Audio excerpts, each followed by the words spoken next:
my favorite, we used to rent an apartment. I forget who, maybe Vaikuntha, I forget who stayed down there. We had a couple of those apartments. And in the backyard, when Padayatra, they started from Northern California and did Padayatra walking, with a bull, all the way down to Tijuana. And to celebrate, when they'd finished at Tijuana, they came back here, and we had a big fire yagya in celebration. And so the neighbors, they don't know what's going on. They see this fire. They called the fire department. By the time the fire department showed up, we'd already finished the yagya and we were serving out the feast. And I remember there were these 4 firemen, with all their radios and boots and helmets and the whole thing. And the devotee said, "Would you like some prasadam? Like a plate." It looked good. They said, "Sure, we're hungry." And I watched, they switched off their radios. Yeah, took off their helmets, sat down, took 2 or 3 plates. I mean, houses are burning all over SanDiego, but those guys were taking prasadam. So we are a mystery to our neighbors. For Govardhan Puja, we brought down a calf one time before we had our farm. And it was a baby calf, and he was in the same backyard. Pat Cordova was the landlord. And the poor baby was bellowing all night, missed its mom, was making noise all night. Finally, we had a brahmachari go out there and sleep with him. And as soon as the brahmachari went up there with a sleeping bag, the little baby calf curled right up and went to sleep. He's just lonely. He's all alone, So, but the funny thing is the neighbors called Pat and said, they've got, the Haris are up to something strange. And he came over and he said he peeked through the hole in the fence, and there was the baby calf peeking back at him. And he called me and said, "What kind of dog do you guys have?" I said, No, Pat, it's a calf, So we are a mystery to the conditioned souls.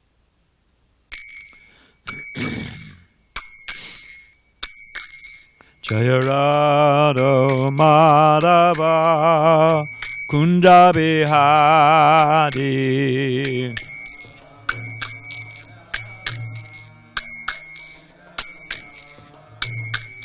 Jaya Radha Madhava Kunda Bihari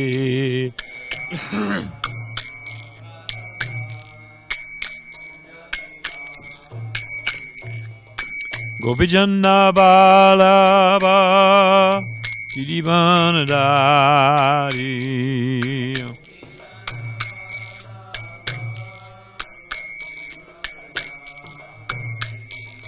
Gopijanna Balava Girivanadari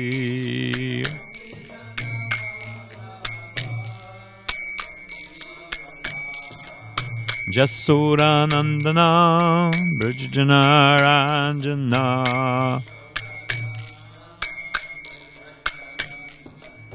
Jasodanandana Brajanaranjana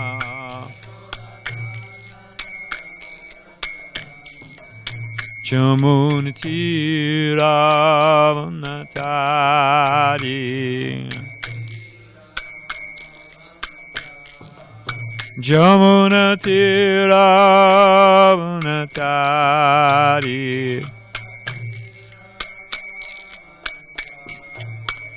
Jerarum Madhava Kunda Bihari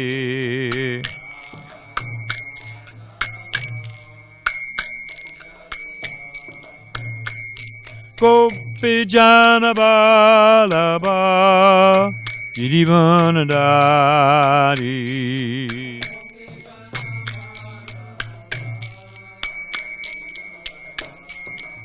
Jasodanandana Brajanaranjana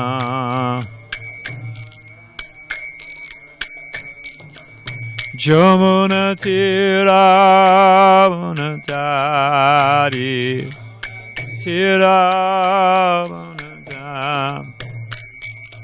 Hare Krishna, Hare Krishna, Krishna Krishna Hare Hare, Hare Rama, Hare Rama, Rama Rama, Hare Hare.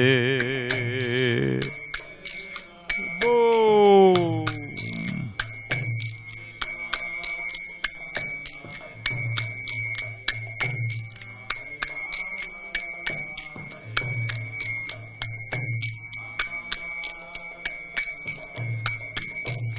Hare Krishna, Hare Krishna, Krishna Krishna, Hare Hare, Hare Rama, Hare Rama, Rama Rama, Hare Hare.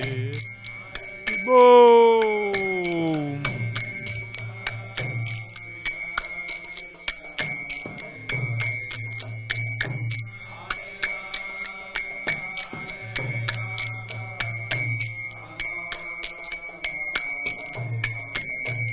Hare Krishna, Hare Krishna, Krishna Krishna, Hare Hare, Hare Rama, Hare Rama, Rama Rama, Hare Hare, Hare Krishna, Hare Bol.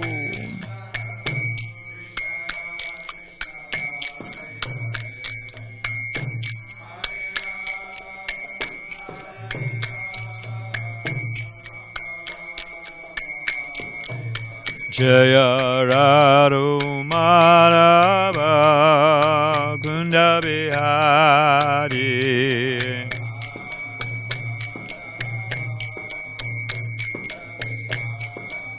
Jaya Radha Madhava Kunda Bihari.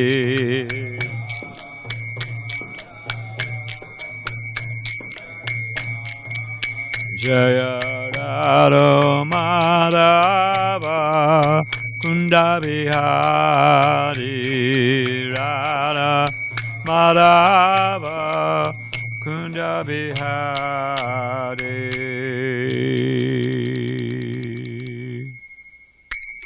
Jai Om Vishnupad Paramahansa Puri Vijayacharya Siddha Shishma Divine Grace of Bhaktivinoda Bhaktivedanta Swami Maharaj Srila Prabhupada Ki. ISKCON BBT founder Charya Guru Srila Prabhupada Ki. Ananta Gaura Vaishnava Vrinda Ki. Namacharya Srila Haridas Thakur Ki. Prem Shri Gaur Shri Krishna Chaitanya Prabhu Nityananda Shri Dvaita Gadadhar Srivasadi Gaur Bhakta Vrinda Ki.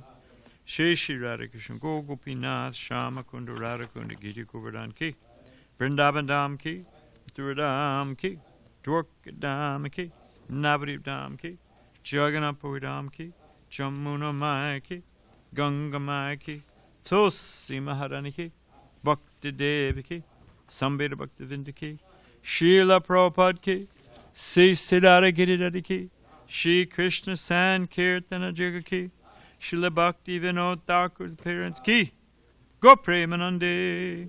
All glory to the sum of devotees, all glory to the sum of devotees, all glory to the sum of devotees. All glories to Divine Literacy, to CC, Guru, and Gauranga. So we have some photos here of Srila Bhaktisiddhanta Saraswati Thakur. So you can put a face to the name.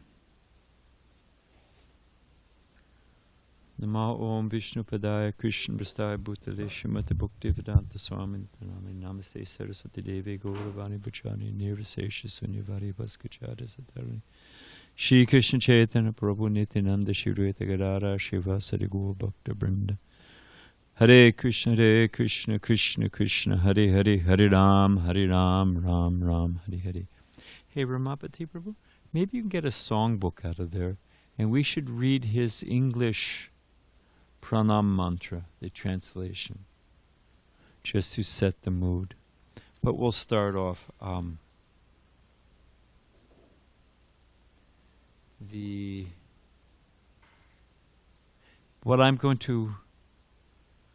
My references for these We can turn this up just a touch. Not a whole lot, just a touch. Because I'm in the process of losing my voice. Hare Krishna. I guess that's a touch. You guys can hear me? Okay. Thank you. I went through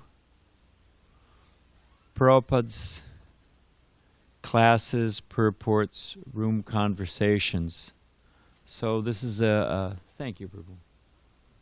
Yeah, we want just one songbook, and Ram can find it, and when you find it, we'll read it. So these are from Prabhupada's comments, purports, room conversations, letters like that, and also from Lalit Prasad, who is one of the sons of Srila Bhaktivinoda Thakura. He wrote thanks a lot, Ram. He wrote a biography.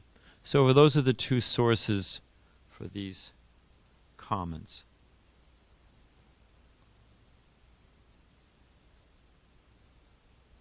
So where are we?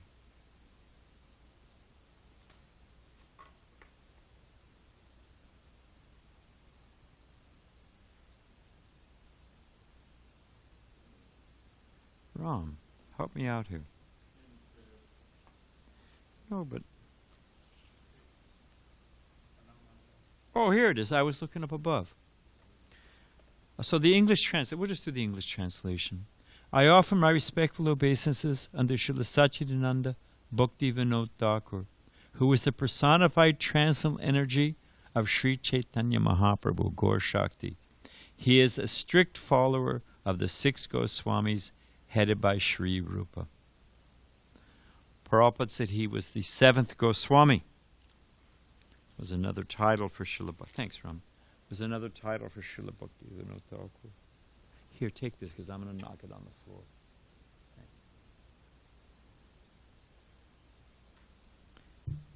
So he was born in 1838 and he left the world in 1914. When did World War II start? Yeah. Oh, hey, Bhakti. At the age of 76. So he lived to 76. And Prabhupada describes that during his last, I think we asked this question of you last time, Ram, whether it's days or weeks. I'm thinking days. At the end of his life, he went into what's called Kopa Samadhi. And he was simply fixed on the pastimes of Radha and Krishna. They would put a chadar on him. He stopped eating, practically stopped breathing. They'd put a chadar on in the evening. They'd take a chadar off in the evening. He didn't move. Chadar off in the morning, on in the evening. And after some time, I imagine a few days, then they noticed he'd stopped breathing. So that's just completely merged into the pastimes of Radha and Krishna. And if you listen to his songs, you can just see that how he's completely absorbed. So 7th Goswami, he prayed, seeing the condition of the age of Kali. You've got Prabhupada writing his poem in the harbor of Boston Harbor, how they're completely... I think you Prabhus know it, and we're a little afield, but it's okay. Prabhupada was looking at Boston Harbor and thinking, how will these people ever take the devotional service? And how will they completely absorb in the modes of material nature? And just then, the fog cleared on part of the wharf, because he's in Boston Harbor, and a sign became visible through the fog. It was some warehouse. It was unalloyed steel. And Prabhupada took it because he was, how will I pierce it? Unalloyed. Prabhupada said, just pure devotional service as it is. It can conquer all things. So in the same way, Srila Bhaktivinoda Thakura was looking out, and all the Indians were madly chasing after the British standard. He writes how the Bhagavatam was considered a amalgamation or composite of folk tales, and Vaishnavas were simply beggars or debauchees running off with other men's wives and smoking and begging on the streets. So, and he even as a young man, he was saying he was thinking of all the Western philosophers and Western poets and what is there to learn from India. You have, I think, almost a contemporary writes, Aurobindo. I don't know if Aurobindo's a contemporary, but shortly thereafter, he wrote, "I do not belong to the dusks of the past, but the dawns of the future." Turns out he was later on. Turns out he was paid by the British. He was an agent of the British, and what he's saying is, forget your dusks, your dark. The sun is setting on your Vedic culture, and turn to the West, to the bright future of mechanistic, modern, So Bhaktivinoda Thakura, looking out at this, was thinking, how will I turn them? And so he prayed. He said, I need you, Krishna, you have to send me someone to help me. So he prayed, and he says it was a ray of Vishnu appeared. His son, Srila Bhaktisiddhanta Saraswati Thakur, you see a picture of him as a young man there. So for so many ways, he inaugurated the Sankirtan movement in 1896. Anyone know how he inaugurated the Sankirtan movement? Prabhupada says, what did he do? He mailed the life and precepts of Chaitanya Mahaprabhu to McGill University in Canada. So he began book distribution. And the devotees found that book was still in the library, the devotees in Montreal. So he started book distribution. And anyone know what he saw? I'm going to give you a big hint that we see every Christmas that gave him enthusiasm for the Sankirtan movement, that there was hope. You're close. He saw the Salvation Army in Calcutta on Christmas caroling and walking down the street with a trumpet and and the big drum, and he said this is a harbinger, a foretelling of Lord Chaitanya's Sankirtan movement. So he was very enlivened by seeing the Salvation Army, and he's the one who said, which you have to understand, it was just. I remember, and I've said it before, but anyway, I don't want to take too much time. Even in Prabhupada's time, it was considered, how will these people in the West, that every town and village, Chaitanya Mahaprabhu's statement is, every town and village, my name will be known, the chanting will be known. It was considered poetic license. It's like if I said, and I can't even say that, they're doing kirtan on the moon. Because Srila Bhaktisiddhanta Saraswati Thakur, walking on what is now Bhaktisiddhanta Marg, one night, Prabhupada says, I saw it last night, looked up at the moon and said, who will go there and preach? They're simply busy enjoying. So Bhaktisiddhanta Saraswati Thakur was admonishing some of his sannyasi disciples to go to the moon and deliver them. So I can't even say, but it was like if he would say, if a spaceship landed and little Martians came out with antennas and they all had tilak and kuntimala and a madanga, it would be pretty surprising. So they thought, how is it possible? And Srila Bhaktivinoda Thakura said, no, time will come that Americans and Europeans will be chanting Jai Sachinandana, big Harinam. And the first year, I think it was 73, that a lot of devotees came from the West, came from America. And I remember Achyutananda, there's a famous picture, and Achyutananda's out there with his danda, holding up his danda, and we are dancing from our Mayapur property down to the birthplace, Yogpit of Chaitanya Mahaprabhu, and it was the fulfillment of the prophecy of Srila Bhaktivinoda Thakura. So these great souls are prescient, like Prabhupada sitting on the bench and talking to Mr. Forrester from Scindia Shipping Lines and saying, I'm not poor. I have temples, I have books, I have devotees, only time is separating. And at that time, Prabhupada had 3 devotees only, and one with a hole on that he sewed up, So Bhaktivinoda Thakura could see into the future, and that time will come. I was going to save it for the ending, but the fact of the matter is, we just get the chance to participate. Where does Krishna say the same? What is a book we read regularly? It's not Bhagavatam, but starts with a B. Okay, and what does Krishna, when Arjuna's still hesitant to fight, what does Krishna say to Arjuna?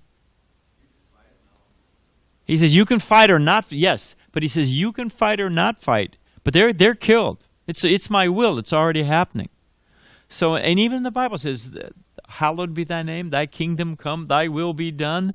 I mean, if it's the plan of Krishna, it will happen. So these great souls, they predicted. And we have a chance to participate. That's the thing. We have people say, oh, I have to do arti, I have to go on book distribution. You don't have to do anything. You can go home and go to sleep. You can go on welfare, We actually get the chance to participate in the Sankirtan movement. And it's already guaranteed success. We just get the glory. So there it is. So born in 1838, left this world at 1914 at the age of 76. And Srila Bhaktisiddhanta Saraswati Thakur, his ray of Vishnu, the son that he prayed for, would edit his books. And there's a whole story we don't have time to go into about one time Srila Bhaktivinoda Thakura was sick and his son went, gave such a powerful lecture that thousands of people rushed the stage. They were going to knock over the stage.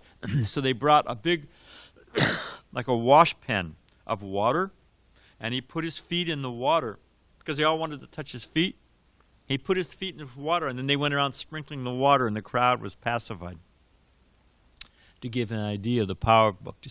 And Bhaktisiddhanta Saraswati Thakur, they would sometimes quarrel a little bit, father and son. But Bhaktisiddhanta Saraswati Thakur was deeply dedicated and carried on the mission. So there was a deep, deep affection between father and son. But when they become a little angry, Bhaktisiddhanta Saraswati Thakur would call him, you're attached. You're just an attached householder. Bhaktivinoda Thakura would respond, you're just a detached renunciate. So they would argue with each other. Just, sweet talking. So he discovered Mahaprabhu's birthplace because the Ganga shifts. It flows here and there. And the original birthplace had been lost. And it's a moneymaker. Like if you go to Missouri, they've got 5 or 6 places. There's Daniel Boone's birthplace, or George Washington slept here, and there's a curio shop, and you can get George Washington fries or whatever it is, and so it's a moneymaker. So the same thing was there, that the birthplace had been lost, and it was a moneymaker. Here it was on the other side or this side, and Srila Bhaktivinoda Thakur, actually he was stationed because government officers. He was the top government officer. We'll get into that in a minute. And they shift, just like in the military, they shift you every couple of years, you get shifted. So he was trying to get shifted to Mayapur, and it was considered a backwater. Why do you want to go there? He was such a influential and reputed agent, magistrate of the British government. They wanted to put him in important places. And finally he told them, if you don't send me to Mayapur, I'm going to quit. So they stationed him in the district of Nadia. And he got old British maps and old from the Nawab and everything, but it wasn't. And he couldn't find. He would go out with a servant holding an umbrella, searching all over the place. And you'll see in that picture is a picture of his house, not the one in Puri, but the one not Sarabi Kunj? What is it called? What is the name? But that's where Sarabi offered prayers, and for Chaitanya Mahaprabhu to appear.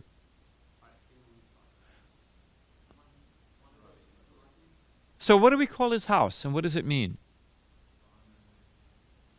And what does that mean?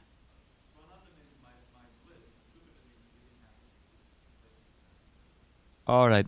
So you can see in that, I think I just titled it In My House in Mayapur, but you can see that balcony. We'll talk about that balcony more in a second.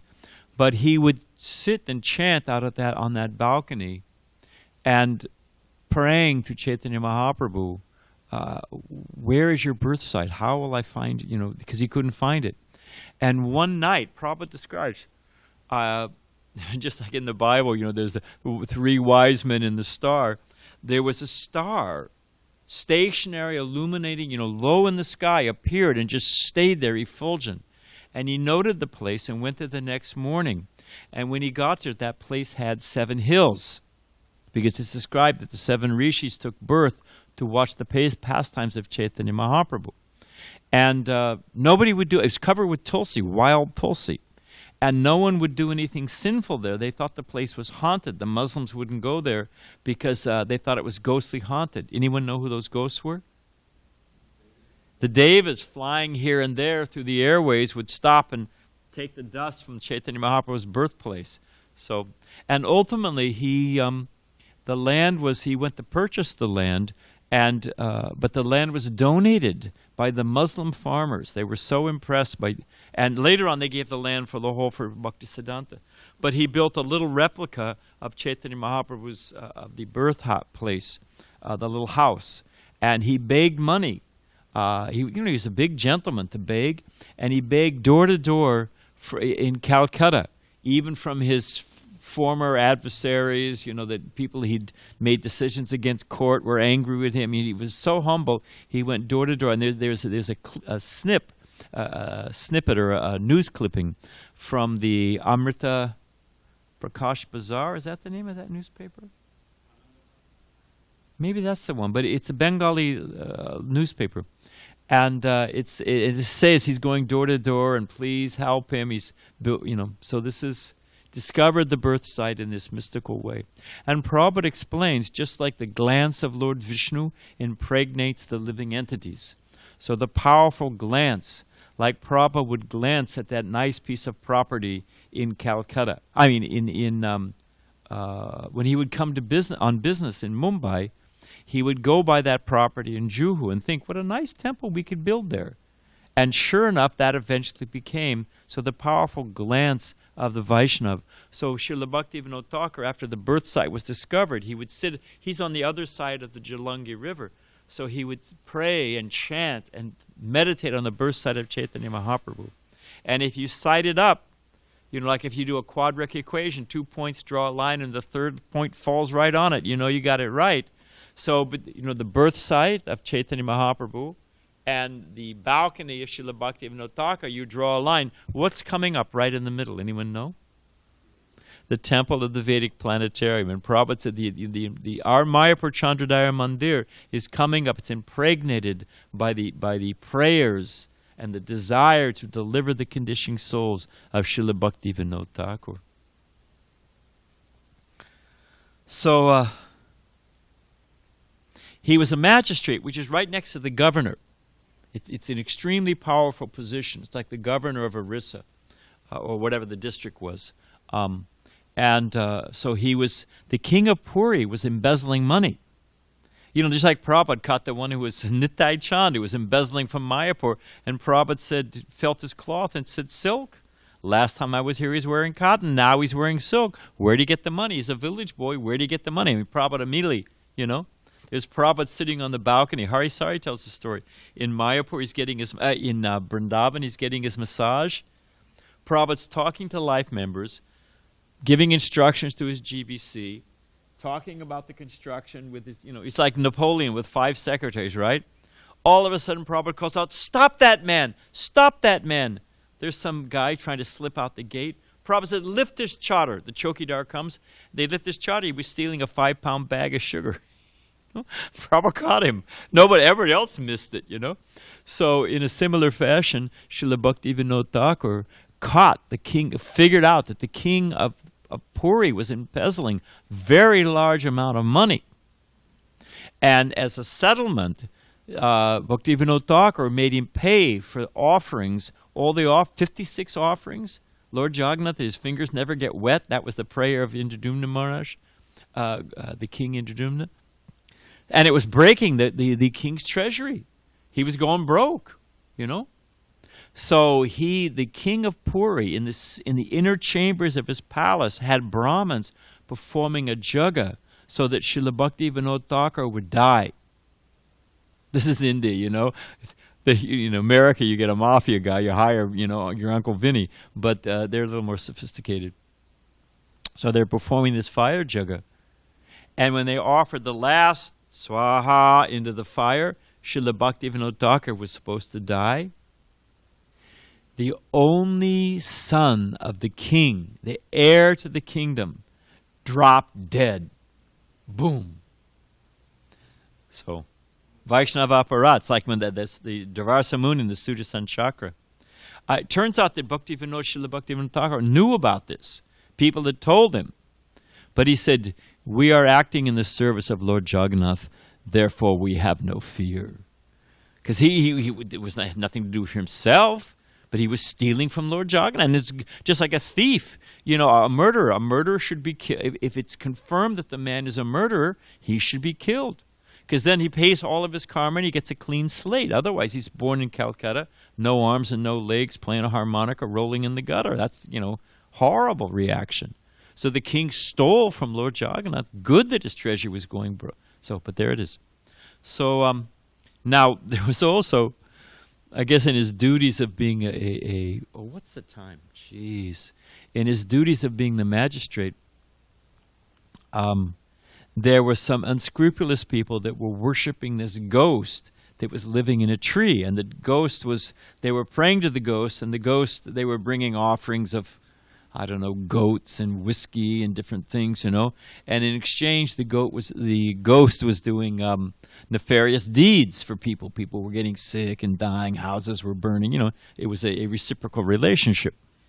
Scratch my back and I'll scratch yours between the ghost and some unscrupulous people. So how to get rid of the ghost? Anyone know what Srila Bhaktivinoda Thakura did? He had a saintly Vaishnava Brahmin sit under the tree and read Bhagavatam. And when they got through with the Bhagavatam, the tree cracked in half, and the ghost was gone, and the tree fell to the ground. All glories to Bhagavatam. There was a Vishakshena. These things go on. I forget what year I was going to Puri, and it was like 1975, something like that. And there was some guy dancing down the road. There were three of them. One had a trident, one had a so-called chakra, and the other one had, plastic foreheads. And they were, on their way to Puri pretending to be, so these things happen, We used to get so many. In the 70s, there were so many people claiming to be God. Even there was who's that little fat little guy? Claimed to be Bal Gopal and ate too much ice cream, had to get his stomach stumped when he went to Coney Island. So many. It's true story. It's true. Prabhupada, anyway, we're off the track. So this Vishakshena, and he had some mystic power. And he was claiming that he was Vishnu. And he was starting some kind of insurrection, that they were going to chase the British out of India. And the local police were afraid of him. He had a trick that he had sparks would fly from his hair, and he was a pretty spooky guy. So they didn't know what to do. So the British administrators called on Srila Bhaktivinoda Thakura. So Srila Bhaktivinoda Thakura went to wherever this village, and the man that's the one thing he was doing. He was dancing with other men's wives. So it was quite scandalous. So they have to stop this man. So he's there and saying, I'm Vishnu, and he saw Srila Bhaktivinoda Thakura. Someone needs to turn this up because I really am losing my voice. You got to turn it up just a little bit more. So what to do? So Srila Bhaktivinoda Thakura spoke very sweetly to him, just a little bit. Spoke very sweetly, and he says, "I am Vishnu." Bhaktivinoda, please accept my obeisances. He said, "If you're Vishnu," he said, "why don't you come? You should come to Puri and bless us in Puri." And he said, "Why should I come to Puri? That is the home of Jagannath, who is simply made of wood, and I am Vishnu." And when he offended Lord Jagannath, Srila Bhaktivinoda Thakura became just like fire. That's it. He had the constables, even though they were afraid, they grabbed him, army officers, and they handcuffed him, and they brought him to jail in Puri. And all of Srila Bhaktivinoda Thakura's family became sick. Even the Thakur became very ill during the court. And finally, when it was time to he had a court, it was British system like that. So he was, and Srila Bhaktivinoda Thakura came to court on a stretcher. Can you imagine the dramatic scene? And this guy's sending sparks and fireballs all around the court. And people, even Srila Bhaktivinoda Thakura's wife was saying, let him go, just let him go, No, he's offended Jagannath, he's like that. It's an aparat. So finally, when he pronounced his judgment, The yogi stood up, sending these sparks and fireballs. Srila Bhaktivinoda Thakura said, cut his hair. No barber would do it. They were too much afraid. So Srila Bhaktivinoda, Prabhupada's describing, Srila Bhaktivinoda Thakura had army officers, Indian army officers, hold him down, and Srila Bhaktivinoda Thakura personally cut his hair. And when his hair, like Samson, I guess, or something, when his hair was cut, he became completely weak. And within 6 months, he became completely skinny. They threw him in jail. And after 6 months, he became completely skinny, and finally he took poison and died. So this is Srila Bhaktivinoda. And you can see there's a picture of him, with his gold.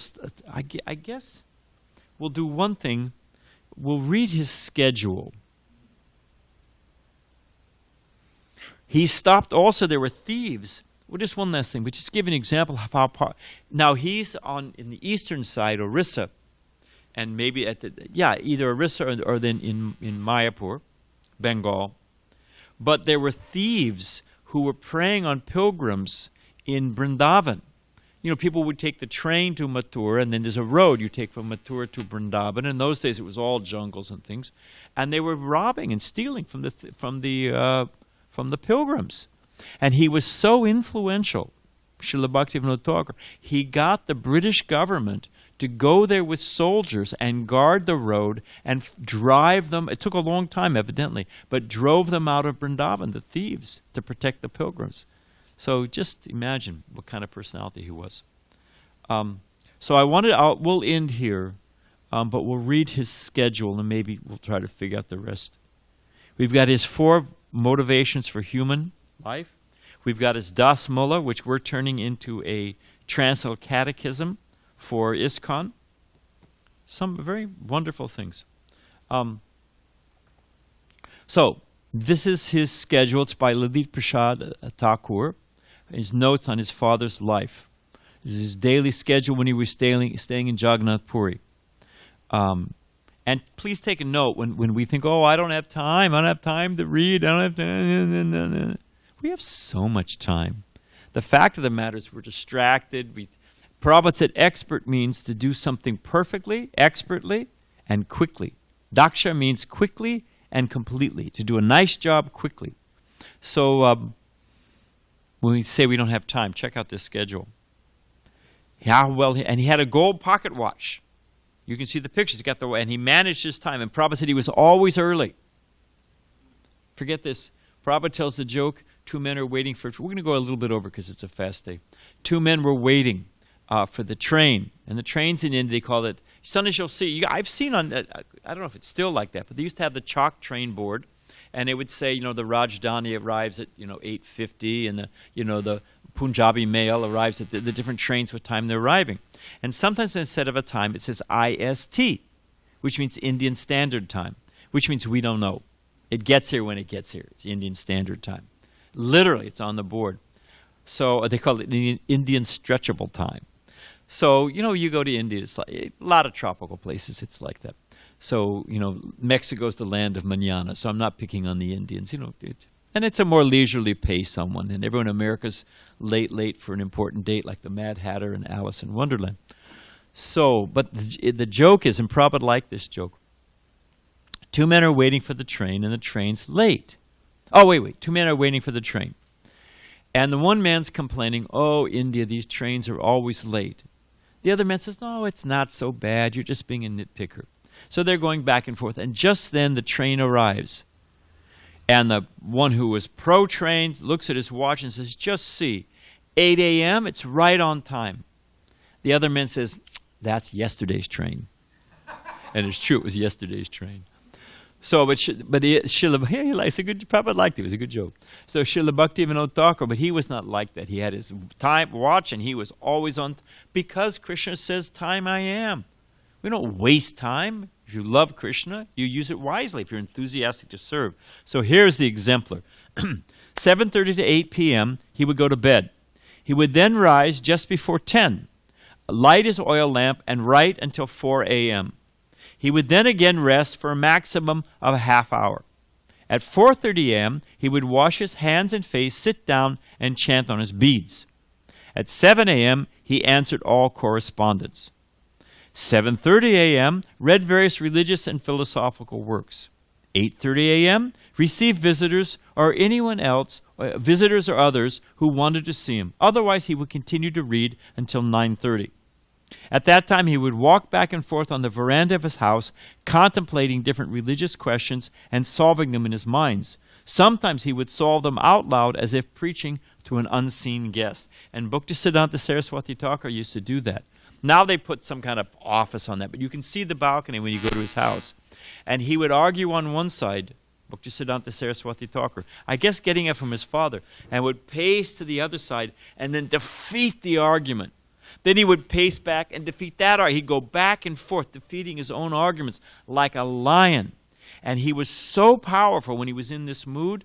People, his disciples, sannyasi disciples and senior devotees, were afraid to go out on the balcony. But Srila Prabhupada would go out and sit on that balcony. His godbrothers would tell him, fools rush in where angels fear to go. You know, he's in that mood. That's Prabhupada says. That's what they said. Fools rush in where angels fear to go. You know, we're pious. You're foolish. You can go out there. We're not. Prabhupada said, fool I may be, but I wanted to hear. And many of the arguments that we get from Prabhupada sitting on that balcony, hearing that back and forth discourse. So we can imagine, but you can see the balcony, you can imagine it going on. So he would rest then again briefly from 9:30 a.m. to 9:45, 15-minute nap, take a bath and breakfast. His breakfast usually consisted of a half quart of milk, 2 chapatis, and some fruit. At 9:55 a.m., he would don his court uniform and leave for the court in his carriage. Just imagine the scene. As a magistrate, he wore coat and pants, and we have a picture there. On his neck, he wore 6 strands of large tulsi beads. He was resolute in his court decisions. He would decide a case immediately, not tolerating any humbug. Prabhupada's word. He shaved his head monthly and never cared what anyone else thought of it. Now, there was Dr. Ravenshaw. Prabhupada talks about Dr. Ravenshaw. Mr. Ravenshaw. And I guess Mr. Ravenshaw was like his British contemporary. They had the British administrator, and they had Srila Bhaktivinoda Thakura, the Indian. A magistrate at his level was the highest office that an Indian citizen could have. It's the highest you could rise in the British, under the Raj. It's the highest you could go. So just imagine the caliber of the person. And so he would decide his cases, but as it describes here, he would leave at 1 o'clock. He'd be done with So Mr. Ravenshaw, overseeing amongst many other duties, was overseeing the court system, thought, he must be doing half of his work. And, this isn't right. And so he went to check, secretly went to check with the clerk, and the clerk said, no, he's doing all the work. All of his cases he's decided. Well, it must be shabby work. And he was so impressed by the work. He started sending ill reports about Bhaktivinoda Thakura. And later on, he came and apologized to Srila Bhaktivinoda Thakura. But Srila Bhaktivinoda, innocent, saintly Vaishnava, was completely surprised. And he didn't know why. And Mr. Ravenshaw said, I was afraid if we had 5 more men like you who turned against the British Empire, they could chase us out of India. He was that powerful. I mean, later on, seeing his saintly qualities, evidently Mr. Ravenshaw became, because later on he came and apologized, But just see how powerful Srila Bhaktivinoda Thakura was. So we're finishing his schedule. Where were we? So we took other magistrates half an hour. He would finish in 5 minutes. Every evening, at 1 p.m., he went home, refreshed himself, and then returned to work from 2 p.m. to 5 p.m. So I guess he put in a full day. Every evening, after his court duties, Srila Bhaktivinoda Thakura would translate some Sanskrit religious works into Bengali, dictating it to a secretary.